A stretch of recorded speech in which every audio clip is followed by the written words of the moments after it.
Hi உறவுகளே, எல்லாம் எப்படி இருக்கீங்க? நல்லா இருக்கீங்களா? நான் ரொம்ப நல்லா இருக்கேன். எங்கள் வீட்டு பொங்கல் செலிப்ரேஷன் பார்ப்போம் வாங்க. வீடியோ கொஞ்சம் லேட்டு தான் இருந்தாலும் பாருங்கள்.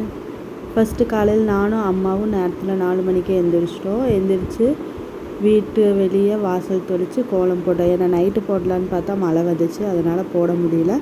ஸோ காலையில் 4 மணிக்கு எந்திரிச்சு கோலம் போட்டு முடிச்சுட்டு 6 மணிக்கு மேலே பொங்கலுக்கு ரெடி பண்ணி வெளியே வச்சு மண் சட்டி வச்சு பொங்கல் வைக்க ரெடி பண்ணிட்டோம்.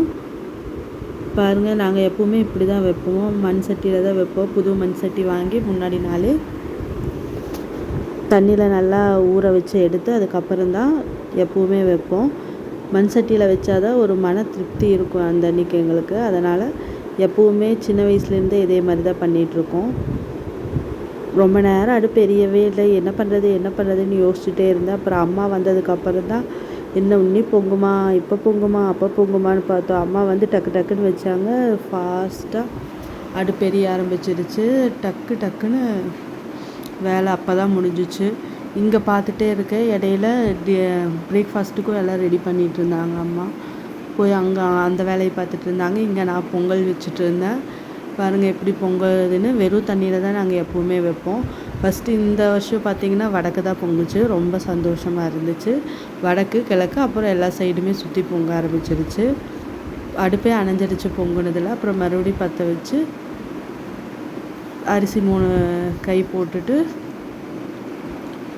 பருப்பு போட ஆரம்பிச்சிட்டோம். பாருங்கள் எப்படி பொங்குதுன்னு. நல்லா பார்க்குறப்பவே அவ்வளோ சந்தோஷமாக இருந்துச்சு. இந்த மாதிரி பொங்க வைக்கிறப்ப தான் மனசில் வந்து அவ்வளோ ஒரு நிம்மதியாக இருக்கும். எப்போ வீட்டில் செய்கிற மாதிரி கோயிலுக்கு எங்கேயாவது போனோம்னா குக்கரில் வைப்போம். பட் அது பொங்கல் அன்றைக்கி பார்த்திங்கன்னா இந்த மாதிரி பண்ணுறப்ப தான் அவ்வளோ ஒரு ஹாப்பியாக இருக்கும். அந்த கண் எரிச்சலோட பண்ணுறப்ப அது ஒரு தனி ஃபீலாக தான் இருக்கும். குட்டீஸும் பக்கத்தில் நின்றுட்டு அம்மா அது என்னம்மா இது என்னம்மான்னு கொஸ்டின் மேலே கொஸ்டின் கேட்டுட்டு இருந்தாங்க. அதுக்கெல்லாம் அவங்களுக்கு ஆன்சர் பண்ணிவிட்டு அவங்க ஒவ்வொரு விஷயமும் பக்கத்தில் நின்று அவ்வளோ ஹாப்பியாக பார்த்துட்டு இருந்தாங்க. அதுவும் இந்த பொங்குறப்ப பார்த்திங்கன்னா பக்கத்தில் வந்து நின்றுட்டு பொங்கலோ பொங்கல்னு சொல்ல ஆரம்பிச்சிட்டாங்க. என்னென்ன பண்ணுறோன்னு ஒவ்வொன்றையும் அவங்க பக்கத்துலேயே நின்று தான் நோட் பண்ணிகிட்ருக்காங்க. ஏதோ பெரிய பாப்பா பக்கத்துலேயே தான் நிற்கிறாங்க. டக்குன்னு வச்சு எடுத்துட்டோம். பொங்கல் சீக்கிரம் ரெடி ஆயிடுச்சு. அதுக்கப்புறம் பொங்கல் வச்சு முடித்ததுக்கப்புறம் நானும் போய் ட்ரெஸ் மாற்றிட்டு வந்து சாமி கும்பிட்றதுக்கு எல்லாம் ரெடி பண்ணி எடுத்து வச்சுட்டு சாமி கும்பிட்றதுக்கு எல்லோரும் ரெடி ஆகிட்டோம். நாங்கள் ஸ்வீட்டு எல்லாமே பண்ணது கொஞ்சம் எடுத்து வச்சுட்டு பொங்கல் வச்சுட்டு அதே இடத்துல தான் எப்போவுமே சாமி கும்பிடுவோம். பொங்கல் வைக்கிற இடத்துலையே தான் எப்போவுமே சாமி கும்பிடுவோம். வாசல் முன்னாடி தான்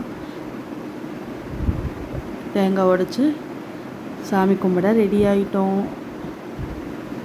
பாருங்கள், பாப்பா என்ன பண்ணுறாங்கன்னு ஒவ்வொன்றா கேட்டுகிட்டே தான் இருப்பாங்க. அடுத்து என்னம்மா இது எதுக்குமா வச்சுருக்கீங்க, அது எதுக்கு வச்சுருக்கீங்கன்னு கொஸ்டின் பண்ணி அவங்க எல்லாமே வந்து இம்ப்ரூவ் பண்ணிக்கிறாங்க.